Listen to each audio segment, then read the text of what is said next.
அதாவது சேனல் வழியா அதாவது விளம்பரப்படுத்தணும். இந்த நாடகத்தை தெருக்கூத்து நாடகத்தை பப்ளிக்கப்படுத்தணும்னு சொல்லி நம்ம அண்ணனாகப்பட்ட செல்வன் ஆகப்பட்டவர் யூடியூப் சேனல் அவர் நம்மளுக்காக வருகை தந்திருக்கிறார். அதனால அனைவற்ற வேர்களும் எப்படி இருக்க வேண்டாம். ஆணு போன வெக்கவள அரசுபட்ட ஆண்டு என்ன போன வெக்கவள பெற்ற பெருகி அருகுபால் வேறு மங்கள்பால் கழித்து நோயற்ற வாழ்வும் குறைவற்ற செல்வத்தை பெற்று அதாவது பட்டி பெருகி வாழ்வானவர் நின்று குட்டி பெருகி குடம்பால் கறந்து உங்க குடும்பத்திலே எந்த ஒரு நோய் நொடி பீடபடி எதிர்ந்தாலும் நீங்கி அந்த அன்னையினுடைய பாதம் பட்டு வீடோடி வாழ அம்மனை வேண்டுகிறோம். அமோ செய்யும் அப்படி இருந்த போயிடும். இந்த ஈஸ்வர வேடத்துக்காக எனக்காக 50 100 10 20 என்று சொல்லி அன்பளிப்பு செய்திருக்காங்க.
நாளைக்கு கூப்பிட மாட்டியா?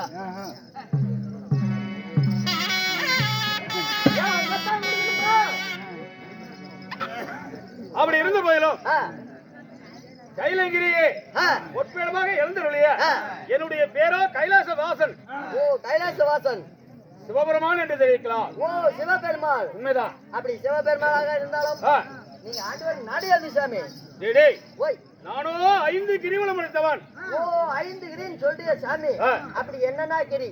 அதாவது 5 கிரிவலம் எடுத்து நீ எந்தெந்த கிரி வாழ்ந்து வருகிறாய்? எந்தெந்த கிரியில வாழ்ந்து வரீங்க? அதாவது என்னுடைய நாடோ கைலங்கிரி, வெள்ளைங்கிரி, அதாவது சதுரகிரி, உதயகிரி, அஸ்தகிரி, இப்படிப்பட்ட 5 கிரிவலம் எடுத்தவனா. அப்படி 5 கிரிவலம் எடுத்திருந்தாலும் என்னுடைய பேரோ ஈசன் என்று தெரிவிக்கலாம். ஈசன் உண்மைதான். பரமேஸ்வரன் உண்மைதான்.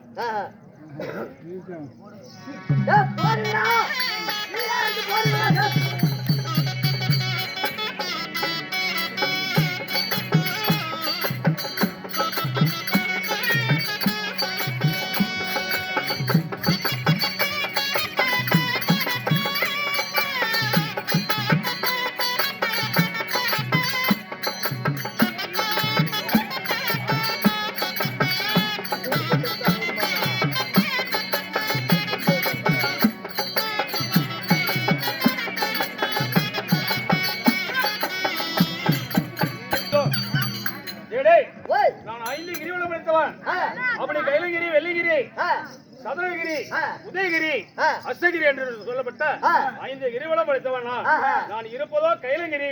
இருக்கிறது கைலங்கிரி. என்னுடைய பேரோ சிவபெருமான். உண்மைதான். அப்படியாக இருந்தாலும் தாய் தந்தை இருக்கிறாங்களா? தாய் தந்தை நான் எப்படி பிறந்தேன் தெரியுமா?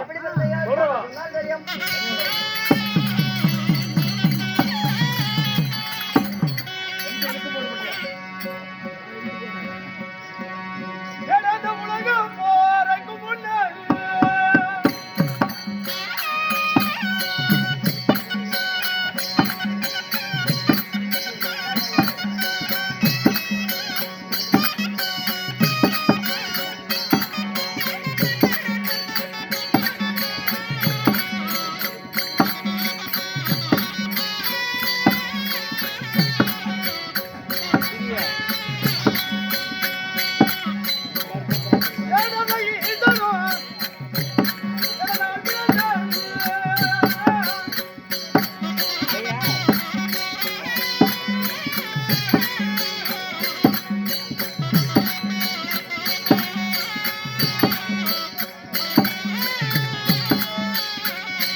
அதாவது இந்த உலகமே பிறக்கும் முன்னே, பூமி பிறக்கும் முன்ன இந்த புண்ணியரா நான் பிறந்தேன்.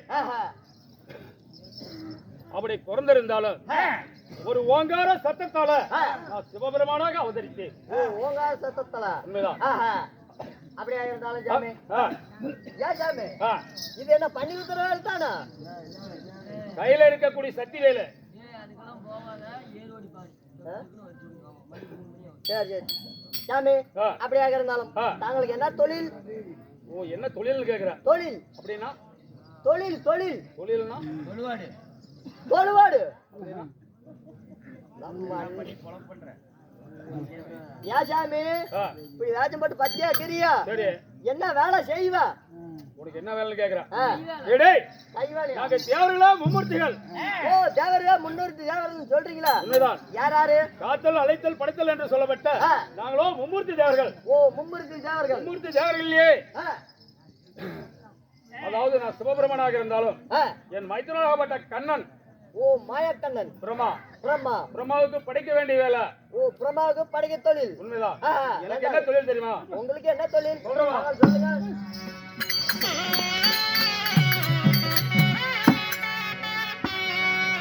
எனது உலக படியலுக்கு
எனக்கோ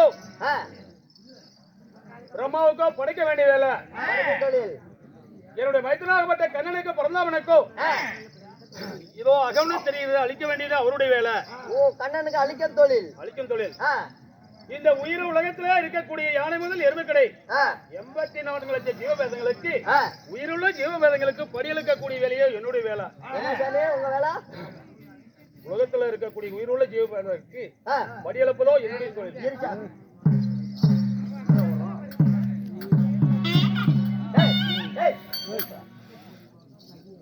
ஏசாமி எத்தனை பேர் கிளம்பிக்கிறீங்க?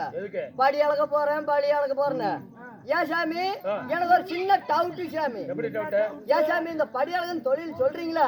நிக்க வச்சு அளக்குறீங்களா, இல்ல கமுத்து வச்சு அளக்குறீங்களா, இல்ல சாக்கு போய் எடுத்துட்டு போய் அளக்குறீங்களா? என்னதா இப்ப சொன்னீங்களா படி அளக்குன்னு? ஓ, படி அளக்குறேன்னு சொல்றியா? பள்ளத்தை எடுத்துட்டு போய் அளக்குறியா, படி எடுத்துட்டு போய் அளக்குறியா? அளக்குறியா இல்ல சாக்கு அளக்கிறது கொண்டு போய் போட்டு படி வந்துட்டு வரையாங்கற? அடா அப்படியே இல்ல. உன்ன போல இருக்கக்கூடிய மாணவர்களுக்கு அதாவது படி போட்டு அளக்கணும், வல்லம் போட்டு அளக்கணும். அதாவது இந்த சிவபெருமானாகப்பட்டவர் இருக்கக்கூடிய இடத்திலேயே இருந்து அவங்களுக்கு யாரு பசியும் பட்டினியாக இருக்காங்க, உலக பிரபஞ்சத்துல என்ன நடக்குது அப்படிங்கறது தெரிஞ்சு, அதாவது அவங்களுக்கு எந்த ஒரு குறையும் இல்லாத கட்டி கேட்கக்கூடிய படியெழுக்கக்கூடிய பரமேஸ்வரன். புரியுதா? புரியுது சாமி. அப்புறம் அப்படியே இருந்தாலும் பட்டினி பஸ்னா இருக்கிறாங்களா? எப்படி உனக்கு நீ கைலங்கிரி? சரி, நீ வயிற்று என்ன சாப்பிடுற? வயிற்றுக்கு நீட்டா சாப்பிட்டேன். அதான் வில்லகிரியில கேட்கறியா? இல்ல உனக்கு கொஞ்சம் அறிவு இருக்க மட்டும் தான் இருக்குது. அதாவது நீ இருப்பதோ வெள்ளங்கிரி கைலகிரியில் இருக்கிற இந்த உலகத்துல இருக்கக்கூடிய உயிருள்ள ஜீவபேதங்கள்லாம் அதாவது பசி பட்டினிமா இருக்காங்களா? இருக்கிறாங்களா? சாப்பிட்டு திருப்தியா இருக்கிறாங்களா? உனக்கு எப்படி தெரியும்? உனக்கு எப்படி தெரியும்? டேய் ஓய், அப்படி இருந்தாலும் உனக்கு எத்தனை நேத்திரம்? எனக்கு மாரியாத்தா 2 நேத்திரம். உனக்கு 2 நேத்திரம். இந்த படியலக்கக்கூடிய பரமேஸ்வரனுக்கு எத்தனை நேத்திரம் தெரியுமா? தாங்கள் எத்தனை நேத்திரம் ஒவ்வொன்றா சொல்லுங்க. ஏய், இந்த படியலக்கக்கூடிய பரமேஸ்வரனுக்கு 2011 நேத்திரம் படைத்தவன். யாசாமி 2011 நேத்திரம் சொல்றீங்களா? அந்த 2011 நேத்திரம் எங்க ஒண்ணு கூட அதை சொல்லணும். இந்த இடத்துல ஒண்ணு கூட அதை சொல்லணும். ஓய், ஏய், அட ஒண்ணு கூட அதை சொல்லணுமா? தெளிவா சொல்லு. அதாவது சொன்னதான் ஒத்துக்க மாட்டான். ஒத்துக்க இல்லைன்னா காலையில சம்பளம் கொடுக்க மாட்டாங்க. அப்புறம் போட்டி எடுத்து தான் போகணும். சரி, போகும்போது ஆட்டோல போகும்போது சொல்றேன்னா அந்த கொலாயா நக்க வேண்டாம். நீ இங்கேயா சொல்லு. சொல்லிதான் ஆகணுமா? சொல்லியாதான் ஆகணும்.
தெளிவா சொன்னால் புரியுங்க. நான் ஏறும் நந்திக்கோ 2 கண்ணு, என் கையில ஏந்திருக்கக்கூடிய உடுக்கைக்கு 2 கண்ணு, 4 என் உடம்புல குடியிருக்கக்கூடிய சக்திக்கு 2 கண்ணு, 6 என் உச்சியில குடியிருக்கக்கூடிய கெங்கிக்கு 2 கண்ணு, 8 இந்த படியலக்கக்கூடிய பரமேஸ்வரனுக்கோ முக்கன் படைத்தவன். 8 3 11. சரி கொஞ்சம் நீ போயிடலாம், காலையில் சம்பளம் வைக்கலாம். சாமி பகவான டைம்ல இல்லைன்னா பேச்சு போடுவோம். கேட்கற கேள்விகளாம் நீ டக்கு டக்குன்னு பதில் சொல்லுவா. என்னடா காரணம்? கேட்ட சொல்லிட்டு என்னடா? ஏன் சாமி 2011 நேத்து சொன்னேன். சரி, 11 நேத்திரம் சொல்லிவிட்டா ஆ. மீதி 2000 நேத்திரம் யாரு உங்க ஒப்பனா சொல்லுவான் 2000 நேரத்துமே சொல்லணுமா ஆ. அதாவது எம்மேல் பள்ளி கொண்டு இருக்கக்கூடிய ஆதிசேஷனாகப்பட்ட நாகனுக்கு ஆ. 1000 சிறு 2000 நேத்திரம்டா. ஆனா 1000 ஜீரம் 2000 நேத்திரம் 2000 நேத்திரம் உண்மைதான். 11 அப்படியாக இருந்தாலும் சாமி ஆ. தங்களுக்கு கல்யாணம் ஆச்சா ஆகலையா அதாவது ஆ. உனக்கு திருமணம் ஆனதோ ஆவலியான்னு கேக்குறேன். ஆமா சாமி டேய், டேய், ஓய். எனக்கோ திருமணம் ஆகிவிட்டது. ஓ கல்யாணம் ஆயிடுச்சா சாமி கல்யாணம் ஆகிவிட்டது. அப்படியாக இருந்தாலும் ஆ. கல்யாணம் ஆயி பர்வதர் ராஜ்யம் பெற்ற பார்வதிலே நான் திருமணம் முடிச்சேன். ஓ பார்வதா பார்வதால ஆ. திருமணம் முடித்து ஆ. எனக்கோ 2 குழந்தைகள் இருக்கிறது. ஏன் சாமி ஆ. 2 குழந்தைன்னு சொல்றீங்களா ஆ. அப்படி யாராரு அதாவது ஆ. அழகுக்கு ஒரு குழந்தையும் ஓ அழகுக்கு ஒரு குழந்தை யானை முகத்தோட ஒரு குழந்தையும் ஆ. 2 குழந்தைகள் இருக்காங்க. ஓ இரு குழந்தைகள் உண்மைதான். ஆஹா. அதாவது அரச மரத்தடியில பள்ளி கொண்டு இருக்கிறானே ஆ. விநாயக பெருமா ஆ. அவனோ என்னுடைய மூத்த மகன். இந்த வவுத்த புடுத்திக்கிட்டு ஆ? ஏங்க வவுரு உப்பிக்கிட்டு எந்நேரம் வந்து அரைச்சி மரத்தடியிலேயே உட்காந்துட்டு இருக்கிறான பிள்ளையார் ஆறுமுகம் அடித்தவன். ஆஹா. அவனோ என்னுடைய மூத்த மகன். ஓ விநாயகர் மூத்தமா வருவோம் மூத்த மகன் ஆஹா. என்னுடைய இளைய மகனோ ஆ. இதோ பழனியிலே பள்ளி கொண்டு இருக்கிறானே ஆறுமுகம் அடித்த அந்த ஆறுமுகம் பெருமானே என்னுடைய இளைய மகன். ஆனா அந்த பள்ளியில இருக்கிறான அழகுக்கினே பிறந்தவன். அதுவும் கோமனை கட்டிட்டு இருந்தாண்ட வேலை பிடிச்சிட்டு மொட்டையை அடிச்சுட்டு இருக்கிறான ஓய் பழனிமா மலை இல்லையா பழனிமலை பச்சா மரத்தை எப்படி வலிச்சு வலிச்சுன்னா தெரியுங்க அதேதான். அப்படி இருந்தாலும் ஆ. எனக்கு 2 குழந்தைங்க இருக்காங்க. ஓ இரு குழந்தைகள் இருக்காங்க. ஆஹா. இருந்த போதிலும் ஆ. டேய், ஓய் நான் உலகமெங்கும் படியளக்க போக வேண்டும். ஓ படியளக்க போக வேண்டும் உண்மைதான். ஆஹா. படியளக்க போகாம விட்டால் ஆ. உயிருள்ள ஜீவபேதங்கள்லாம் ஆ. பசி பட்டினியாக ஆ. சிவபெருமான் வருவார் படியளப்பார் என்று சொல்லி வழிமேல் விளைவித்து காத்துக் கொண்டிருப்பார்கள். காத்துட்டு இருப்பாங்க உடனடியா படியளக்க போக வேண்டும். அப்படியா அப்படி படியளக்க போவதாக இருந்தா ஆ. தன் மனைவிடத்திலே ஒரு வார்த்தை சொல்லிட்டு போகணும் அல்லவா? ஏன் சாமி ஒரு நல்லது கேட்டதுக்காக போனா கூட ஆமா. ஒரு மனை இடத்துல சொல்லிட்டு போனாதான் அந்த காரியம் வெற்றி ஆகும் சொல்லிட்டு தானே போகணும். ஆமாங்க அதனால ஆ. என் தேவியாகப்பட்ட பார்வதா இதோ கைலங்கரி வீடத்தில் அமர்ந்து கொண்டிருக்கிறார். ஓ பார்வதா உண்மைதான். ஆ. அதாவது மன்னன் சிவபெருமான் அழைத்தார் என்று சொல்லி அதிசீக்கிரம் அழைத்து வா. எங்க மாத்தாளங்க